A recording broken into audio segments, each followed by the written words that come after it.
I think, a lens and a cornea and a retina.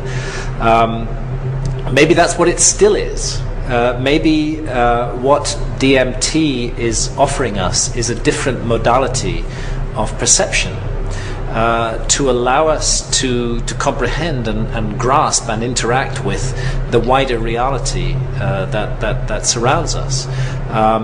And maybe this is why it's there in nature. Dr. Strassman has a very impressive career. He's published almost 30 peer-reviewed scientific papers. He served as a researcher for several psychiatric research journals. He served as a consultant to the FDA, NIDA, VA hospitals, the Social Security Administration, and other state and local agencies. So he's very respected in his field and in other fields as well. And for everybody who wants more information, be sure to go to rickstrassman.com. That's RICKSTRASSMAN. His books are available on Amazon.com, DMT, The Spirit Molecule, and Inner Paths to Outer Space. So, Dr. Strassman, do we have you on the line? Oh, yeah, for sure. Hi, Dr. Strassman. It is an honor to have you on the show. We're big fans of your work, especially DMT, The Spirit Molecule. For our listeners who aren't familiar with you, can you give us a little bit of background about yourself? Well, sure. I went to college at Pomona College for 2 years and then Stanford for 2 years. I graduated from Stanford with a major in biology. I attended medical school in the Bronx at Albert Einstein College of Medicine. Trained in psychiatry at UC Davis, and then spent a year doing a psychopharmacology fellowship at UC San Diego for a year. And then after a brief stint back at UC Davis, I moved over to the University of New Mexico in 1984, and I was there for about 11 years. Yeah, and since then I've been doing clinical psychiatry primarily. I kind of closed up, my psychiatric practice about a year and a half ago, and I've just been, writing full time since then. I also, founded a nonprofit, foundation about, I guess, almost 3 years ago now, called the Cottonwood Research Foundation, and so we're acting as the fiscal sponsor of, for the DMT documentary that, that should be coming out next year.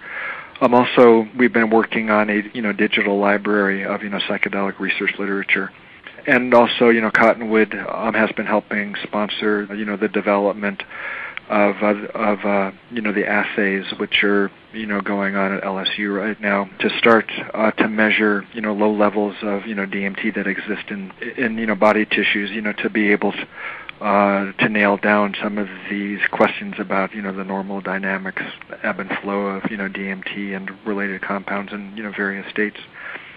I still have got a clinical faculty appointment at the University of New Mexico. I'm not doing that much teaching down there nowadays. I live north of Taos, and it's about a 3-hour drive down to Albuquerque. So so I don't have all that much, day-to-day involvement with UNM, but I still do, some collaboration with the residents and, the faculty, down there as needed. Dr. Strassman, for our listeners who are unaware of what these substances are, can you describe what an entheogen is and what are its properties? Well, I prefer the term psychedelic because it, doesn't require the belief in anything divine or godly, which the term entheogen kind of does. Psychedelic is a little more generic. It just means mind manifesting.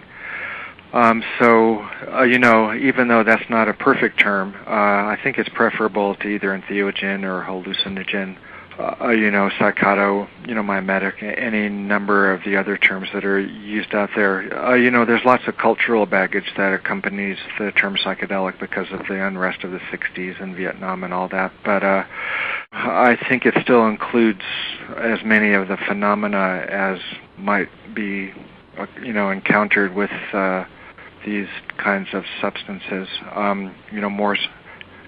More so than kind of restricting it to certain beliefs like in divinity or in God. So a person doesn't have to believe in divinity or God to have a spiritual experience. Yeah, or any kind of experience really. Spiritual or psychological or just purely hedonistic or pleasurable, those kinds of Right. things. Well, can you tell us a little bit about how you got interested in this field? I got interested in these drugs or in this field of study in college, actually. I was always interested in brain chemistry and the biology of subjective experience. I went to college on the West Coast in the late 60s, early 70s. There were two kind of concurrent streams of intellectual, ferment going on at the time. One of them was the field of, psychedelic studies, as well as, the uncontrolled use of these drugs on college campuses and in the community. And the other was the influx of quite a bit of information and teachers and practices regarding Eastern religious kinds of disciplines, and there seemed to me to be quite a bit of overlap between the descriptions of people's experiences on psychedelic drugs and the descriptions of experiences that people had when they were involved in deep states of meditation. Also, there was the beginning of an interest in the near-death experience, too, which seemed, also to share certain, features with both the psychedelic drug experience and those resulting from deep states of meditation. So I started to think about, is there some, psychedelic drug in the brain that could be involved with these drug states of consciousness, that seem so, similar to the states that people describe on psychedelics. So after some time, I, looked into this drug called DMT, which stands for dimethyltryptamine. It's a, chemical cousin of serotonin and of melatonin. And it's a naturally occurring compound that exists in all of our bodies. So I began, thinking about that as a compound or a brain chemical that could be behind the scenes or kind of mediating some of these non-drug related psychedelic kinds of phenomena. How does DMT differ from other psychedelics like LSD? Well, LSD is a laboratory invention. It doesn't occur in nature. DMT occurs fairly widespread throughout the plant kingdom and in every mammal that's been studied so far. It's also the simplest, from the chemical structure point of view. It's only slightly larger than a glucose molecule, actually. So it is pretty small, and it's quite, widespread. It's been discovered in a few hundred plants so far, and it's in humans, it's in rats, it's in rabbits, it's in all kinds of mammals.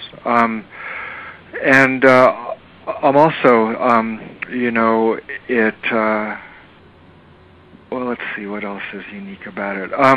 It's quite closely related chemically to psilocybin, which is the active ingredient in, magic mushrooms.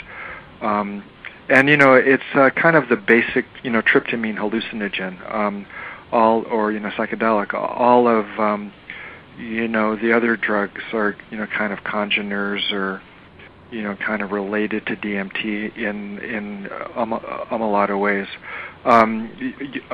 There's this thing, a chemical structure called like a skeleton is is kind of the basic building block of other compounds, and the skeleton for DMT is called tryptamine. So the tryptamine nucleus or the tryptamine skeleton is kind of the building block or the scaffolding or the beginning of all kinds of compounds like LSD and ibogaine and psilocybin, DMT, 5-methoxy-DMT. Well, what's the difference between NN-DMT and 5-methoxy-DMT? Yeah, so DMT, the drug I studied, is also called NN-DMT. So 5-methoxy-DMT is DMT with an added methoxy group on the number 5 carbon of the benzene ring, which is part of the tryptamine nucleus. So 5-methoxy-DMT is also widespread within the plant and animal kingdom, and it's also made in the human being. It's still legal, kind of. It isn't in Schedule 1 of the Controlled Substances Act, which DMT and all of the other classical psychedelics are.